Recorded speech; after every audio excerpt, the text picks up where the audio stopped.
رسول کائنات صلی اللہ تعالیٰ علیہ وآلہ وسلم کی بارگاہ عالی مرتبت میں عزت و عظمت میں ایک بوڑھے صحابی حاضر ہوئے اور عرض کی یا رسول اللہ صلی اللہ تعالیٰ علیہ وسلم میں بڑی دور سے آیا ہوں، پتہ نہیں دوبارہ آپ کی زیارت مجھے نصیب ہو سکے کہ نہ ہو سکے۔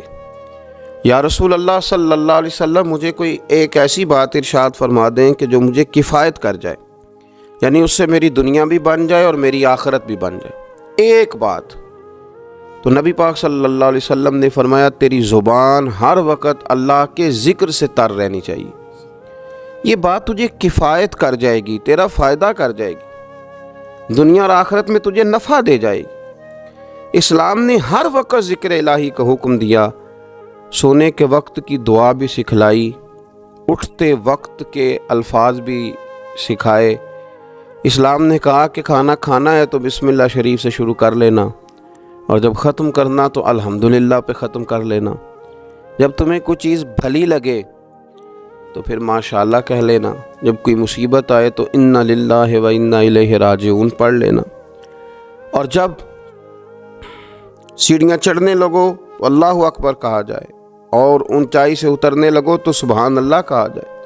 گویا ہر موقع پر اللہ کی یاد کو، اللہ کے ذکر کو، رب کریم کو ہمیشہ یاد رکھا جائے۔ رسول کائنات صلی اللہ علیہ وسلم کے بارے میں سیدہ طیبہ طاہرہ حضرت عائشہ صدیقہ رضی اللہ تعالیٰ عنہ فرماتی ہیں کہ اللہ کے رسول علیہ السلام ہر وقت اپنے رب کو یاد کرتے تھے، ہر وقت حضور اپنے رب کو یاد کرتے تھے، ہر وقت اللہ کے محبوب صلی اللہ علیہ وسلم کی زبان اطہر پر اپنے رب کریم کا ذکر رہتا تھا۔ تو کثرت کے ساتھ ذکر کرنا اور ذکر کو اپنی طبیعت کا حصہ بنا لینا۔ آپ کتاب و سنت کا جب مطالعہ کرتے ہیں تو آپ غور فرمائیں کہ نبی پاک صلی اللہ علیہ وسلم نے مختلف صورتوں کے فضائل بیان کیے، پھر نبی پاک علیہ السلام نے اللہ کے مختلف اسماء کا، مختلف ناموں کی فضیلت بیان کی۔ فرمایا جو آدمی سبحان اللہ کہتا ہے اسے 30 نیکیاں ملتی ہیں، اور جو تسبیح فاطمہ ہی پڑھ لے رضی اللہ تعالی عنہا، تسبیح فاطمہ یعنی 33 بار سبحان اللہ، 33 بار الحمدللہ، 34 بار اللہ اکبر، جو شخص یہ پڑھ لے اس کے گناہ سمندر کی جھاگ کے برابر بھی ہوں۔ سمندر کی جھاگ کون ماپے گا کہ سمندر کہاں سے چلا اور کہاں پہنچا؟ تو فرمایا سمندر کی جھاگ کے برابر بھی اگر اس کے گناہ ہوں گے، اتنا بڑا پاپی بھی ہو، تو یہ اللہ کا ذکر کرنے کی برکت سے، تسبیح فاطمہ پڑھنے کی برکت سے اللہ اس کے گناہوں کو معاف فرما دے۔ تو حضور سید عالم صلی اللہ تعالیٰ علیہ وسلم نے ذکر کی فضیلت بیان کی۔ نبی پاک صلی اللہ علیہ وسلم نے بہت سارے اسماء تھے جن کی عظمت، عزت، رفعت بیان کی، فرمایا اس کے ساتھ اللہ کا ذکر کرو۔ صورتوں کے فضائل بیان کی۔ ہمارے ہاں میں نے دیکھا ہے کہ بعض واعظین اور بعض نقیب حضرات یا بعض ایسے لوگ جو بات کرتے ہیں تو اگر ان کی بات توجہ سے نہ سنی جائے تو وہ خود کئی دفعہ کہہ دیتے ہیں کہ میری بات ضائع نہ کر دینا، میرا جملہ ضائع نہ کر دینا۔ وہ سمجھتے ہیں کہ یہ بڑی اہم بات تھی جو میں کرنے جا رہا ہوں، اور کئی لوگ آپ ان کی بات توجہ سے نہ سنیں تو ان کے چہرے پر اظہار ناراضگی نمایاں ہو جاتے ہیں کہ یار میں بات کر رہا تھا، اس بندے نے توجہ ہی نہیں کی۔ تو نبی پاک صلی اللہ علیہ وسلم کی جو باتیں ہیں، جو حضور نے فضائل بیان کیے کہ لا حول ولا قوت الا باللہ تمہیں غموں سے نجات دے گا، اور نبی پاک صلی اللہ علیہ وسلم نے یہ جو فضیلت بیان کی کہ جب تم کہتے ہو سبحان اللہ و بحمدہ سبحان اللہ العظیم، تو زمین آسمان کے درمیان جتنی جگہ ہے اتنا اللہ تمہیں اجر کا بھر کے جو ہے وہ عطا فرماتا ہے اپنے فضل سے۔ تو یہ جو حضور نے مختلف اذکار کی فضیلتیں بیان کی، جو نبی پاک صلی اللہ تعالیٰ علیہ وسلم نے پہلا کلمہ شریف کے بارے میں فرمایا کہ یہ سب سے افضل کلمہ ہے، اور سب سے افضل دعا کے بارے میں فرمایا کہ الحمدللہ کہنا سب سے افضل دعا ہے۔ تو یہ اذکار کے جو فضائل حضور نے بیان کیے، تو کیا معاذ اللہ ہم ان کو ضائع کریں گے؟ ان باتوں کو نہیں، ایک عام آدمی کی بات تو ضائع کی نہیں جا سکتی، تو رسول کریم صلی اللہ علیہ وسلم کی بات کو کیا ضائع کیا جائے گا؟ تو پھر جو بات سمجھنے کی ہے، جو بات غور کرنے کی ہے، جس پر ہمیں خاص توجہ دینی ہے، وہ یہ ہے کہ ہم ہر اس فضیلت کو ڈھونڈیں، تلاش کریں جو نبی پاک نے بیان فرمائی، اور پھر ہم اس فضیلت کی روشنی میں ان اذکار کو کرنے کی کوشش کریں۔ ان ساری باتوں کی طرف توجہ کریں۔ اور جب آپ اللہ کا ذکر کر رہے ہوتے ہیں نا، تو جس طرح آپ کے وجود کی غذا ہے، روٹی، کھانا، پانی، ہوا، صحت، سانس، یہ آپ کے وجود کو زندہ رکھتی ہے، تو ایک روح کی غذا ہے۔ روح کی غذا ہے رب کریم کا ذکر، اللہ کی یاد۔ ہمارے ہاں زیادہ تر یہ ہوتا ہے کہ اللہ کا ذکر تو کیا جاتا ہے تو اس طرح کیا جاتا ہے جیسے طوطے نے کوئی لفظ رٹ لیے ہیں تو اب وہ بیان کر رہا ہے نا۔ ہمارے صوفیاء نے، بزرگوں نے لکھا ہے کہ وہ جو کہا گیا کہ الا بذکر اللہ تطمئن القلوب، یاد رکھو اللہ کے ذکر میں دلوں کا چین ہے، تو بعض لوگ کہتے ہیں میں تو بڑی تسبیح پڑھتا ہوں پھر بھی بے سکون رہتا ہوں۔ تو اس کا جواب وہ یہ دیتے ہیں کہ چونکہ انہوں نے اللہ کا ذکر کیا تو صحیح، لیکن اس طرح کرتے رہے جیسا طوطا رٹ کے کر رہا تھا۔ اگر غور کرتے اس بات پر، توجہ دیتے اس بات پر، اگر ان کا یہ ایک ذہن بن جاتا کہ میں بھلا کیا کہہ رہا ہوں، جب ان کی زبان سے نکلتا سبحان اللہ، تو پھر غور کرتے کہ میں نے یہ کہا ہے کہ اللہ پاک ہے، اللہ پاک۔ اب یہ چیز جب ان کے ذہن کے اندر، ان کے دماغ سے، ان کی روح سے ٹکرائے گی، تو جب انہوں نے کہا کہ میرا رب پاک ہے، سبحان اللہ عما یشرکون، تو پاک ہے ان چیزوں سے جن سے لوگ اس کے ساتھ شرک کرتے ہیں، تو اب جب کہا کہ وہ پاک ہے اور اس نے جو چیز بنائی ہے وہ حسین و جمیل ہی بنائی ہے، ہر عیب سے پاک ہے، وہ اس نے ہر چیز بہترین نقش و نگار کے ساتھ بنائی ہے، تو بتائیے کہ جب یہ سبحان اللہ کا معنی اور اس کا مفہوم سمجھ کر اللہ کا یہ ذکر کیا گیا، تو اب اس طرح نہیں ہو گیا کہ جیسے پورے وجود کے اندر خوشبو بکھر گئی ہو، اب یوں نہیں محسوس ہو گیا کہ جیسے بالکل ساری طبیعت ٹھنڈی اور پھولوں کی طرح ہو گئی، اب ایسے نہیں محسوس ہو گیا کہ جیسے اللہ نے ایک قوت، طاقت اور روحانیت عطا کر دی۔ اور پھر جب کسی شخص نے کہا کہ الحمدللہ، تمام تعریفیں اللہ کے لیے، تب آپ اندازہ فرما لینا کہ وہ کتنا عظیم اور کتنا بڑا مالک ہے، کہ کہا جا رہا ہے کہ میں کسی کی کوئی جھوٹی تعریف نہیں کروں گا، مجھ سے کسی کی خوشامد نہیں ہوتی، اور کوئی کتنا بھی اونچا چلا جائے یہ ساری تعریفیں کمزور ہیں، حدود والی ہیں، ایک رب ہے الحمدللہ جس کے لیے تمام تعریفیں اسی رب کے لیے۔ اور جب کہا اللہ اکبر، اللہ بہت بڑا ہے، جب اس کی زبان سے یہ جملے نکلتے ہیں تو آپ ذرا غور فرمائیں کہ وہ کہاں پہنچ جاتا ہے۔ وہ پھر کیا کبھی کسی سے ڈرے گا؟ وہ کسی چیز کا خوف طاری کرے گا؟ کوئی چیز ایسی ہوگی جو اس کی نفسیات پر حاوی ہو سکے؟ سب سے بڑا تو اللہ ہے، تو وہ کبھی بھی کسی بڑے آدمی کے رعب کا شکار نہیں ہوگا، وہ کبھی کسی کی دولت، کسی کا اقتدار، کسی کی قوت اور کسی کی ظاہری طور پر تھوڑی بہت چمک اسے خیرہ نہیں کر سکے گی، اس لیے کہ وہ جانتا ہے کہ اکبر صرف اللہ ہی ہے۔ تو اب اس کے اندر بہت بڑی طاقت آئے گی، بہت بڑی ہمت آئے گی، وہ بہت زیادہ اپنے آپ کو قوت والا محسوس کرے گا۔ تو یہ جب تھوڑا سا غور کرتا ہے کہ میں کیا کہہ رہا ہوں، میری زبان سے کیا نکل رہا ہے، تو پھر یہ ذکر الہی اس کو ٹھنڈک دیتا ہے، پھر اس کو سکون دیتا ہے، پھر اس کو قوت ملتی ہے۔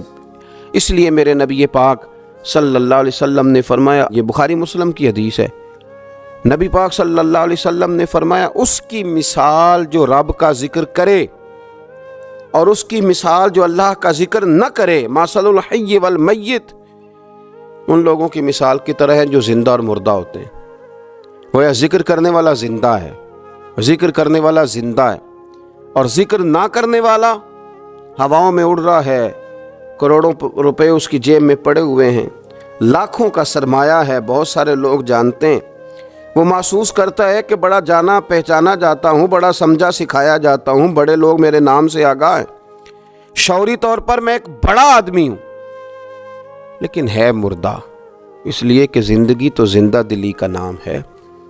مردہ دل کیا خاک جیا کرتے ہیں، زندہ وہ ہے جس کا مصلی آباد ہے، زندہ وہ ہے جس کی زبان اللہ کو یاد کرتی، زندہ وہ ہے جس کا کبھی کبھی دل کرتا ہے کہ آج قرآن شریف کھول لوں، زندہ تو وہ ہے جس کی طبیعت چاہتی ہے کہ یار آج لاؤ نا تسبیح، تھوڑا سا درود و سلام اپنے محبوب پہ پڑھوں، زندہ تو وہ ہے جو کبھی کبھی اس کی یاد میں محو ہو، اکیلے بیٹھا بھی ہو تو پھر بھی اس کی زبان پہ ذکر اور آنکھوں میں آنسو جاری ہو جاتے، جس کو یاد کر کے محو ہو جاتا ہے۔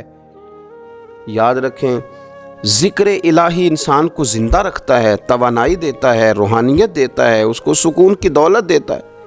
اپنے معاملات کو جب ترتیب دیں تو اذکار کی پابندی کریں۔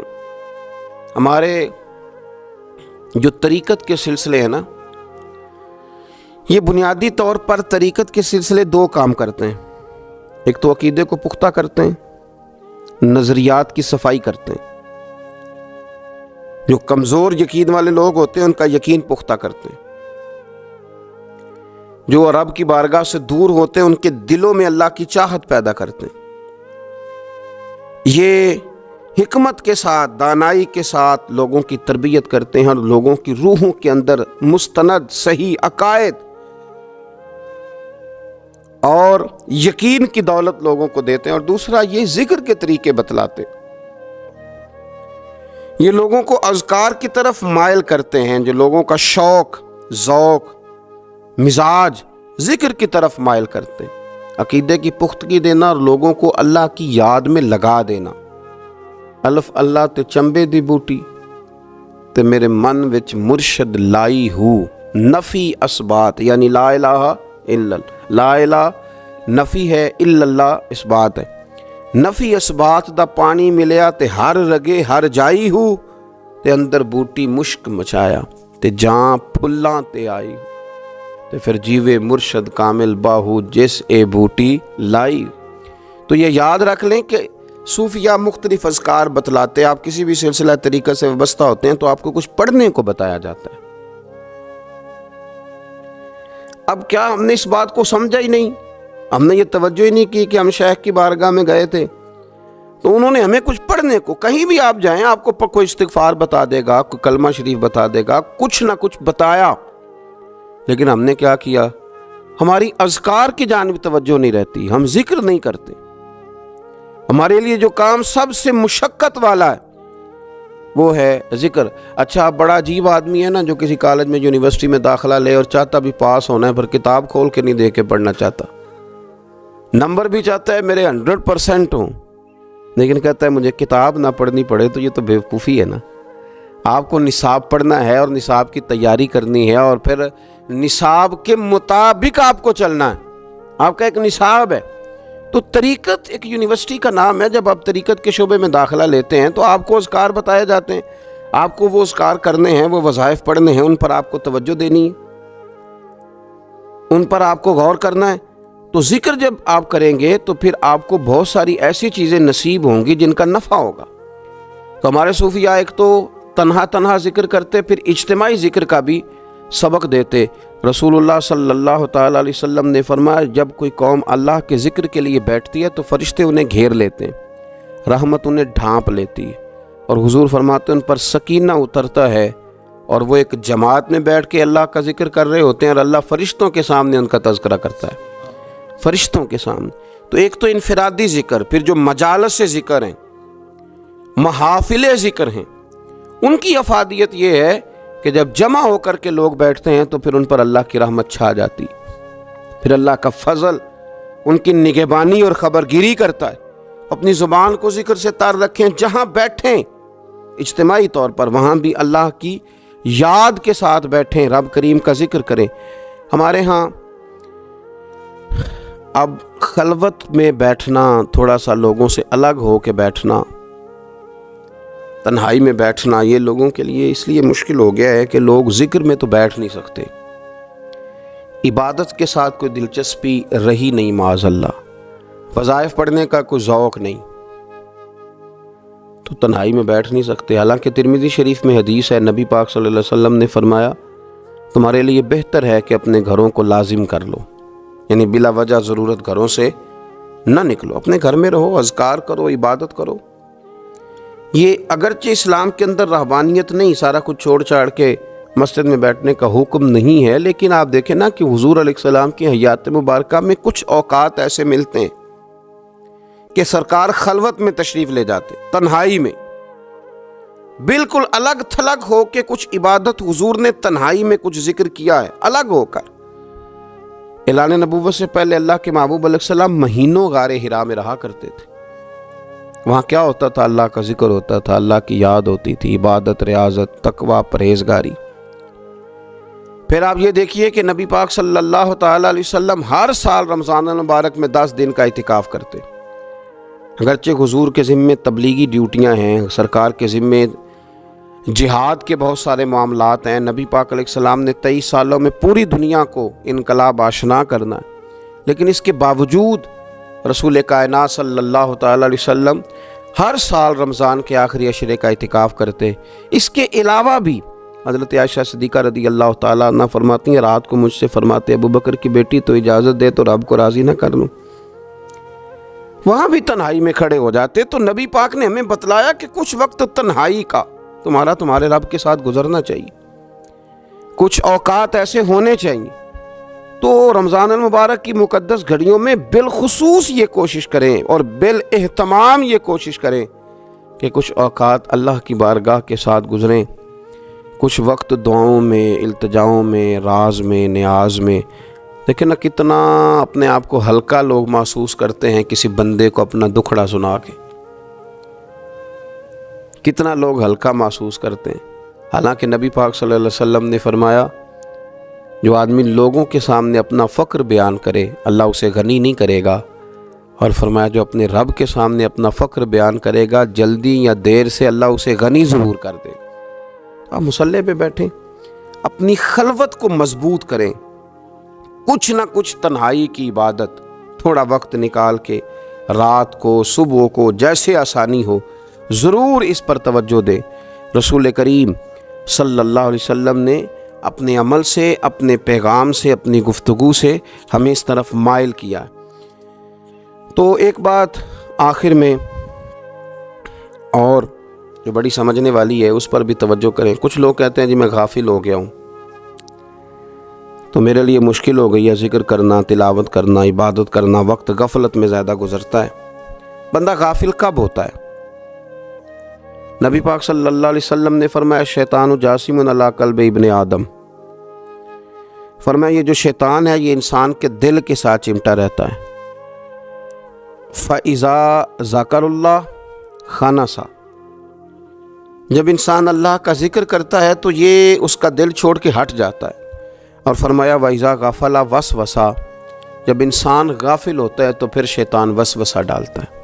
اب نبی پاک علیہ السلام کی حدیث مبارک پر غور فرمائیے۔ حضور فرماتے ہیں کہ شیطان آدمی کے دل کے ساتھ چمٹا ہوا ہے۔ جب بندہ کرتا ہے نا اللہ کا ذکر تو یہ بندے کا دل چھوڑ کے دور چلا جاتا ہے۔ اور فرمایا وَإِذَا غَفَلَ وَسْوَسَ، جب بندہ غافل ہوتا ہے تو شیطان وسوسہ ڈالتا ہے۔ یہ نہیں فرمایا کہ شیطان وسوسہ ڈالے تو بندہ غافل ہوتا ہے، پہلے بندہ غافل ہوا ہے، پہلے اس نے ذکر چھوڑا ہے۔ اگر یہ ذکر نہ چھوڑتا تو شیطان اسے غافل نہ کرتا۔ تو آپ اگر شیطان کو بھگانا چاہتے ہیں تو پکڑ لیں، تسبیح کریں اللہ اللہ، وہ بھاگ جائے گا۔ اگر آپ غفلت کی چادر اتارنا چاہتے ہیں، آپ بستر میں اٹھنے کو طبیعت نہیں چاہ رہی، تو آپ ایک دفعہ ہمت کریں تو صحیح، وضو کریں تو صحیح، پھر دیکھیں اللہ کتنی قوت دیتا ہے۔ وہ بھاگ جائے گا جب آپ ایک دفعہ بسم اللہ شریف پڑھ کے نکلیں گے اپنے بستر سے اور بچھائیں گے مصلی اور کریں گے اللہ اللہ، تو دیکھیے کس طرح اللہ آسانی کرتا ہے۔ ہم اپنی اس غفلت کی بنیاد پر اس کو آواز دیتے ہیں کہ آجا میرے ساتھ دوستی کر لے۔ تو شیطان کتنی طاقت نہیں ہے کہ بندہ مومن پر غلبہ پا سکے، وہ تو اللہ کے مخلص بندوں پر غلبہ کر ہی نہیں سکتا۔